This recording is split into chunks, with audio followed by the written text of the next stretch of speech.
Well, hey there, and welcome to my channel. My name is Crafty Kathy, and I am so happy and thankful that you stopped in to craft and spend a little time with me today. I have 4 gorgeous DIYs that are made with the Dollar Tree wallpaper. They are Easter and spring themed, so I think you're really going to like these. Let me know what you think. Leave me a comment, even if it's just an emoji. And please give me a big thumbs up. And if you haven't subscribed already, what in the world are you waiting for? Hit that little red button and become a part of our family. But enough of my blabbing. Let's get into the DIYs. All right, we're going to start out with this thrifted wall clock that I purchased at Goodwill. I've had it for about 2 or 3 years. It was only $1.99, and this was back before the prices went just absolutely crazy. So what I did was just give it a good cleanup, and I flipped it over. And most of these clocks like this have about 4 screws in the back, and all you have to do is just unscrew it, and you can take all of the insides out and make the most beautiful little vignette inside. This is one of my favorite types of DIYs to do, is to gut the inside of a clock like this and make like a little scene inside of it. You can do it for different seasons or just for no reason at all, just because it's really cute. And I really like the look of this clock. It's not a vintage clock by any means, but it kind of has that vintage vibe to it. Now this one was giving me a little bit of trouble to get it all apart, but I finally just broke down and grabbed my 10 snips and just kind of started cutting away at it, and you see how easily it comes apart at that point. Now I can't put the back of this clock back on there because it kind of bubbles out, and I don't want that.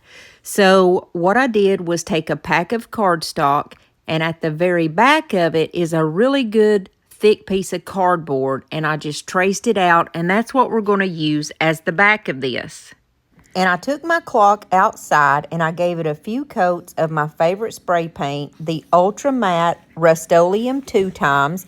And when it was dry, I brought it back in and traced over this gorgeous wallpaper. Now, out of all the wallpapers at Dollar Tree, this one is definitely my favorite, and it is the most spring and Easter looking.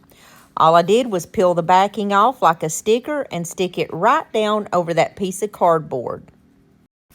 I took one of my little packs of string lights and I'm starting to unwind it.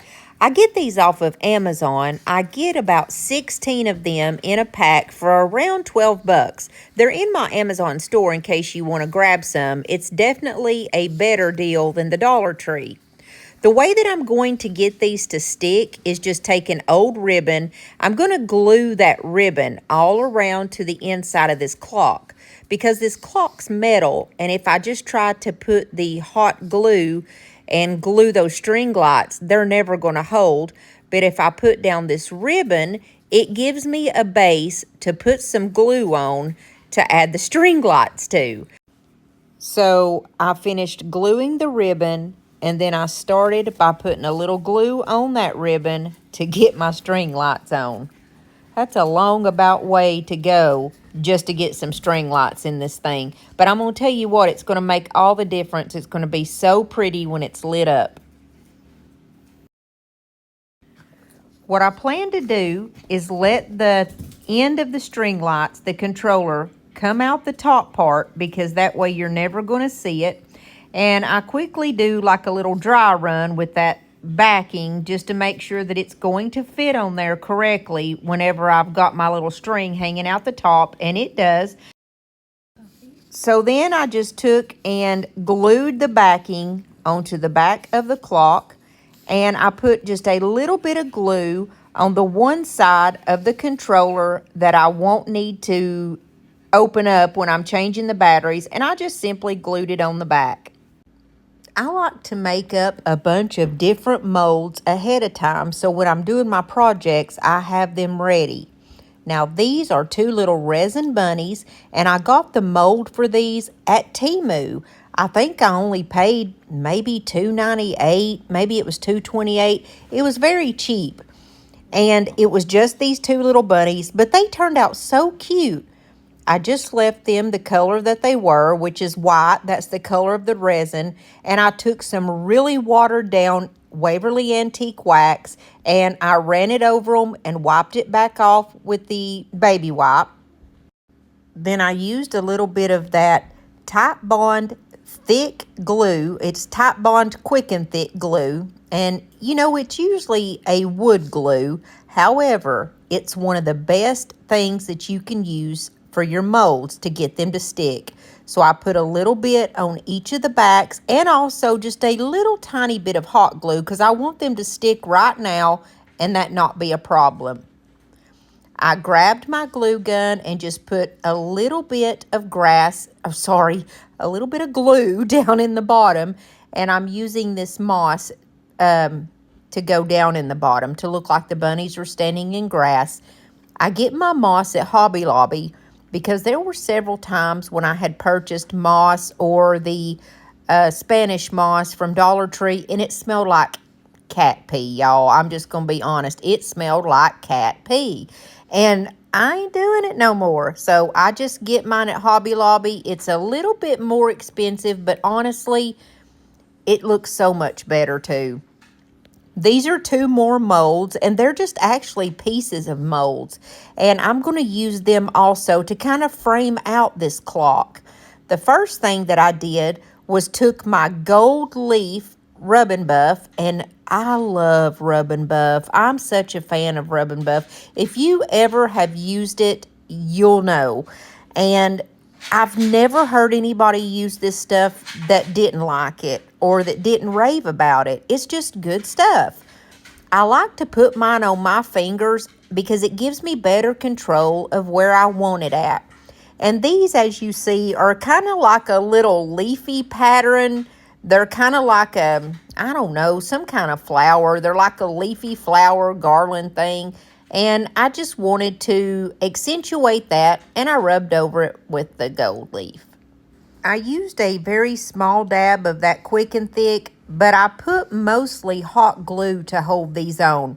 And I'm sorry I had to stand my clock up so I could get the perfect placement of these. And you can still see it, it's just not the best picture. So I laid one down on the bottom and then one across the top. And I just love the way this turned out. Then with that Rub and Buff that I had on my fingers, I went around the clock and also with a small paintbrush and just added little gold touches here and there. And I added 2 little eggs in the middle. I hope you like this one. Well, I wanna take a ride in the wheelbarrow in your mind. Take me all around to the thinking places where you spend your time. Ain't no place I'd rather go. You're a funny little critter and I love you so, man. I wanna take a ride in the wheelbarrow in your mind. I come and sit down with me in a rocking chair. The next one that we're going to do is going to be on this box here that is at the end of this shelf. This is a shelf that I purchased at the Discovery Outlet about 3 years ago, and it's been hanging on my wall, and I thought I really need to do something to this box. It had 4 screws in it holding it on, and so I just unscrewed it, and I'm going to use this beautiful wallpaper. I just took it and cut it straight down the middle, and I traced off where I need to cut so that it would go around this evenly. Now this one was so easy, guys. All you had to do was just kind of trace it and just put it on there. It was just so simple to do. I mean, all of these are simple, but you know what I'm saying. This was just really easy. It's just put her on and go. So I started off at one end and I just wrapped it. I was making sure to pull it taut whenever I went around the corners so that we wouldn't have any kind of excess hanging over.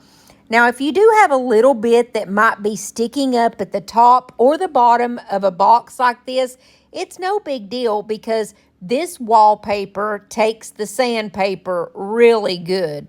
You know, all you got to do is pull out your little sandpaper and get that excess right off of there.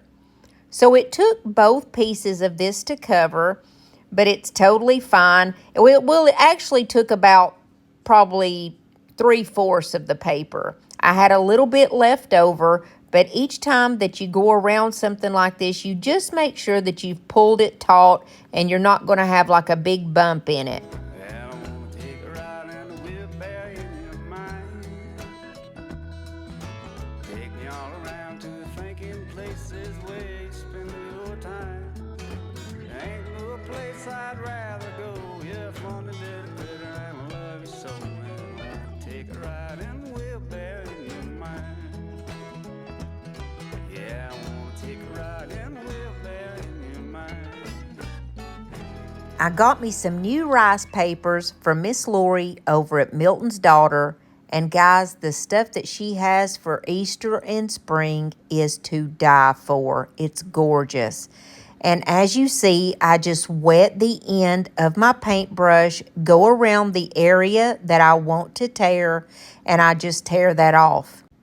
I'm going to use another mold that I had pre-made, and this mold is from the Trimmings mold. It's IOD, and I also got that from Lori also. The name of her store is Milton's Daughter. And guys, if you use Crafty Cathy 10, you get 10% off your first order. And she's just amazing. You should really go check her out. So what I did here was use just a glue stick. I didn't want to use the permanent glue stick because I wanted the option of taking it off if I wanted to. And I placed my picture down with just that glue stick, and it holds it very well. I went around this with Rub and Buff, and then I remembered, oh no, I wanted to put the antique wax on there. So I thought, oh, what the heck. I just went around it with the antique wax, and when I wiped it back with the baby wipe, it was the most beautiful brownish gold color.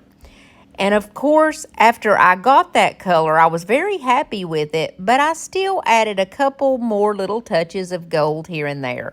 I hope you like this one. I think it's gorgeous, and it really made a statement on this shelf. I wanna jump around when I think about yesterday. Your smile, your style so fly, my oh my. Moving right along into the next DIY, I have this plaque or a picture that was $1.99 from the Goodwill. Well, actually, I got this in the bins. I just now remembered. So I probably paid less than $1 for it. I'm going to use this wallpaper that has the gold on it. I think it's so pretty. And all I'm going to do is just place this on the very front of my picture. And I did have just a slight bit of overhang. So I grabbed my little hand sander here, and I just went right over it, and it comes off so amazingly easy. I have this little wooden round circle that either came from Hobby Lobby, about 3 in a pack, but for some reason I think it came from Dollar Tree, and it was just a single piece. I'm going to use the DIY paint color called Beadboard, and I gave it a really good coat. When it was dry, I'm going to use another one of these beautiful pieces of rice paper that I got from Miss Lori. And this time, I am going to use the permanent glue stick. I have these in my Amazon store. They're only like $3.81 for 4 of them. And they really come in handy on those projects that you want to decoupage and that you want to be permanent. I just went all around my little piece and stuck my rice paper down on there. Look how easy it is to decoupage with a glue stick. I don't know why anybody would want to do it any other way. There are some times when I might need to use like a liquid patina or something, but those times are very few and far between anymore. And as you see, I just used my little hand sander to get the excess off. I took a small piece of floral foam, and I'm going to glue this down toward the bottom, and then I'm going to glue my cute little chickies right over the top of it. Then I'm just going to take some of these different flowers. These are called mini flower, and they are from Walmart. I just cut the different little sprigs off. And then I also have just a couple little pieces of eucalyptus that I'm cutting down. I don't want it to stick out too far, so I cut the pieces down a little bit smaller than what I normally would. And I'm just kind of going around this in no particular order, just putting it where I think it's going to look good. And I lost the next little piece of footage, which all it was me cutting off 4 little sprigs of this pink flower. It came from Walmart, and I just added that to it. And yes, that is only 4 more sprigs. And I didn't like where the little chicks were in their placement, so I kind of popped it up, scooted it up, and glued it back down where it looked a little bit better.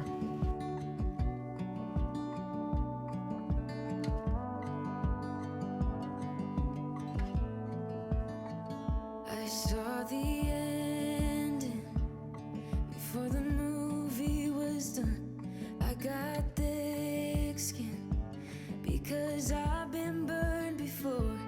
I got baggage that you don't know of. Learn the hard way not to trust anyone. I'm not letting anyone.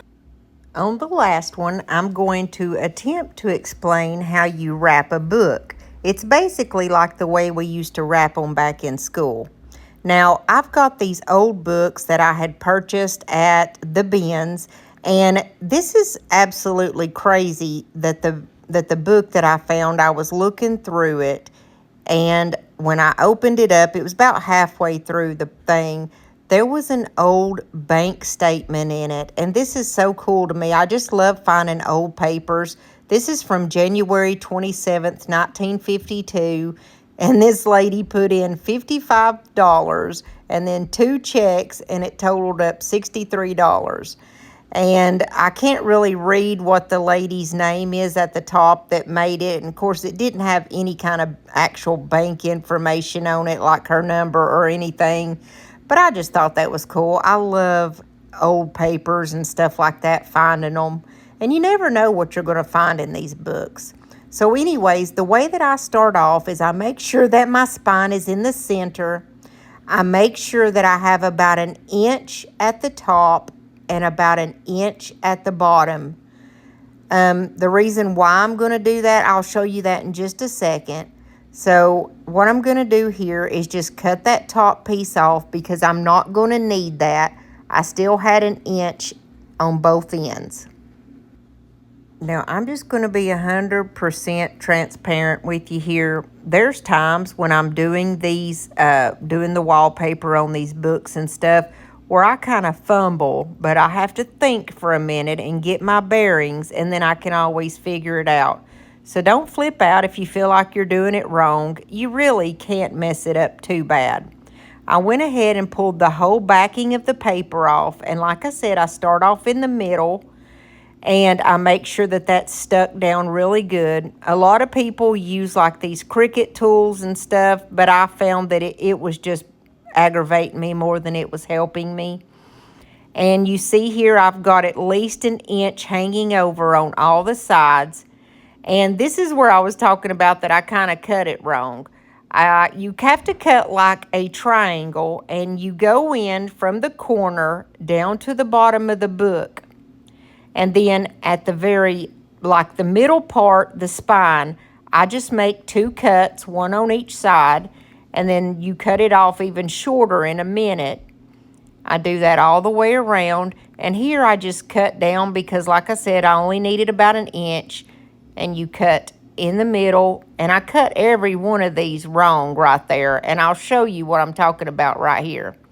The first thing I do is flip over that side pocket, which that's the easiest way to do it. But if you'll look here, if I curl this book up, it's not going to do what I'm needing it to do. So basically, I did the triangle, but I did it the wrong direction. But it's no big deal. I can go back and just cut it the right direction. You see how I've got it there at the end? I just clipped it off and made it right. Now here at this end, I clipped it to make it correct, and then that end. See, that's the way that it's supposed to go. I know that I'm kind of fumbling around my words, but I think you can see what I'm talking about there, how I cut it the opposite direction. You want it to just fold up with ease. And the two that's at the piece that's at the top and the bottom, you just have to cut it a certain way there for it to fold up with ease. See, that one went with no problem. And you just flip it up and it has a nice uniform look. And then here I went over with the side flap again. I hope that I didn't fumble that up too much, but I'm sorry. It's just sometimes it's so hard to explain something that you're trying to do. It's so much easier to just eyeball it. And there at the top and the bottom, I leave a lot less than an inch, just enough to kind of curl it over that little top piece of the book so everything just looks nice and uniform. I've got this adorable little Easter ornament that I ordered off of Amazon, and there was about 40 in the box. There was all different scenes and stuff. They were so cute. You can see a couple of them up above there, the little bunny and the duck. And I do have these linked in my Amazon store in case you want some. I'm just making like a little bookmark out of this, and I tied like some little twine to it and a little bead.